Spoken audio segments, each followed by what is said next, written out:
Daisy, and I'll be reading And Then There Was Me. 1. Blue lockers slam against cool blue metal as some students hustle to get to their next class. Other students mingle around. They catch up on the most recent gossip.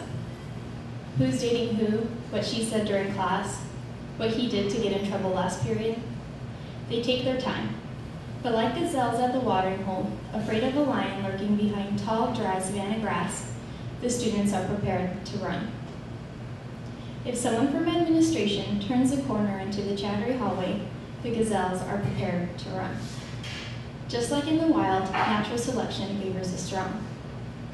Only here, instead of life-ending moments, the tensions are handed out to the naive and slow. The wise never get into trouble. Yes, I know I'm still in the hallway a minute after the bell rang, Mr. Cooper, but I couldn't reach my locker because there were so many people standing in front of it. When I finally got to my chemistry book, it was stuck underneath my AP English books and AP Calculus text. It was so difficult to reach.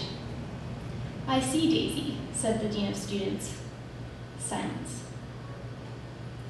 I stare at him, wondering if all he sees is my dark black hair and olive oil colored skin, or if he sees me. I stare knowing that at one point he wouldn't have bothered to ask why I was shuffling clunky books a minute past the bell. I stare at him knowing that at one point he categorized me within a particular group of Hispanic students, some of who were involved in after-school pot, mediocre violence, and class skipping. I suppose people remember when I surrounded myself with the wrong kind of friends. But they never knew I simply needed company, and I looked the other way when they called my name for an afternoon break during AP English freshman year.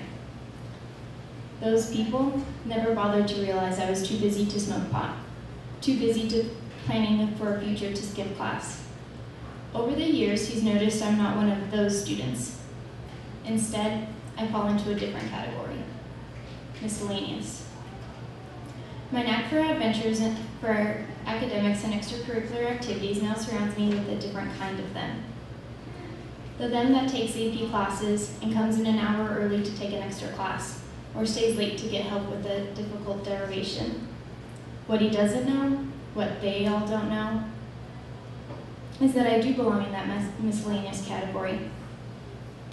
The category where people are different and don't know into what social group they fall into.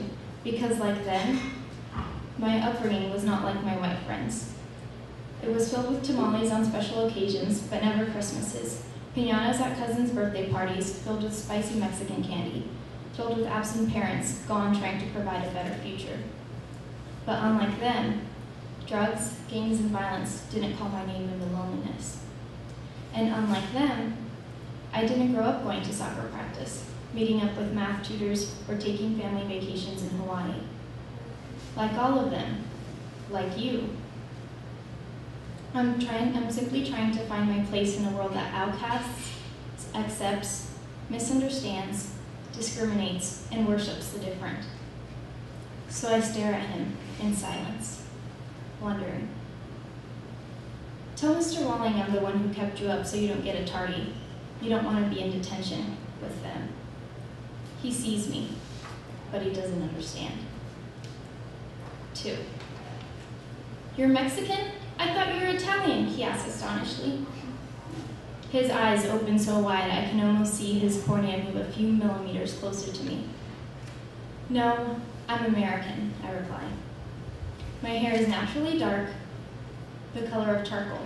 In the winter, my skin is tan like brown sugar.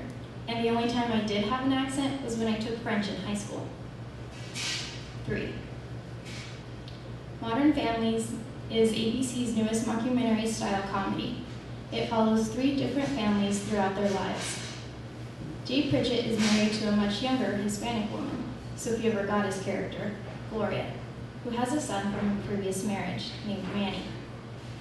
This atypical family is culturally diverse and allows the audience to experience Gloria's Colombian heritage. Despite Modern Family's attempt to bring diversity and develop acceptance of different types of people, it depicts Sofia Vergara's character as one of 2 typical Latinas, the hot tamale. Gloria is loud, passionate, and often wears much too revealing animal print clothing. Mainstream media often characterizes Hispanic women as either overly sexual, loud women with endearing thick accents, or a no habla inglés maid who cleans after one has left the hotel. These stereotypes are two different extremes which mainstream America has come to incorrectly know. Actors themselves have even had to make personal alterations to be able to play such characters.